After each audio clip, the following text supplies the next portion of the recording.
এই যে আমরা বুকে গুলো রেডি করেছি। তো আর একটা জিনিস আপনাদেরকে দেখানোর জন্য আমরা মূলত আসলাম। এই যে বুকে গুলো আমরা, এই বুকেটা হচ্ছে যথেষ্ট বড় হয়েছে।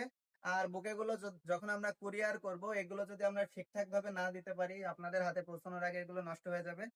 তো মেকিং চার্জ বা ডেকোরেশন বা আনুষঙ্গিকের পাশাপাশি যে বিষয়গুলো আসে সেটা একটু আপনাদেরকে দেখাই। এই যে দেখেন, আমরা কার্টুন কিনে নিয়ে আসছি।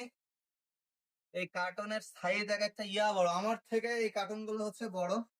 এই এক একটা কার্টুন আমাদের 70-80 টাকা করে কিনে নিয়ে আসা লাগে। প্লাস হচ্ছে এইগুলো রেডি করতে গেলে আমাদের টেপ দিয়ে সেট আপ করা লাগে, ইনভয়েস প্রিন্ট করা লাগে। মোটামুটি এখানে একটা কস্টিং এর ব্যাপার আছে।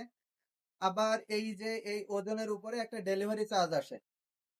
দেখা গেল যে ডেলিভারি চার্জ আপনার 130 থেকে 170 টাকা। এই কার্টুনের ওজন যদি অনেক বেশি হয়, আমরা এখানে 5 ফ্লাই ব্যবহার করি।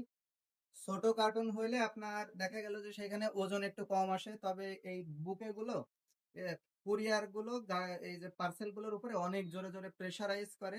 তো একটু মজবুত না দিলে আসলে হয় না। তারপরে হচ্ছে এই যে মেকিং চার্জ, এই যে বুকে গুলো আমরা রেডি করি, বুকের যে মেকিং চার্জ আছে, মেকিং চার্জের ভিতরেও আমাদের অনেক সময় এই অ্যামাউন্ট গুলো ধরা থাকে। তো এইখানে হচ্ছে যে শুধু যে ধরে নিলেন যে আমরা এটা প্রফিট করছি, বিষয়টা এরকম না। এই যে বিশাল বড় বড় একটা বক্স 50 টাকা, 100 টাকা, 150 টাকা দিয়েও মাঝে মধ্যে কেনা লাগে সময় সময়ে। তো এই টাকাগুলো সব মেকিং চার্জের ভিতরে অ্যাড আছে। তো এতটুকু মাথায় রেখে আপনারা অর্ডার করবেন।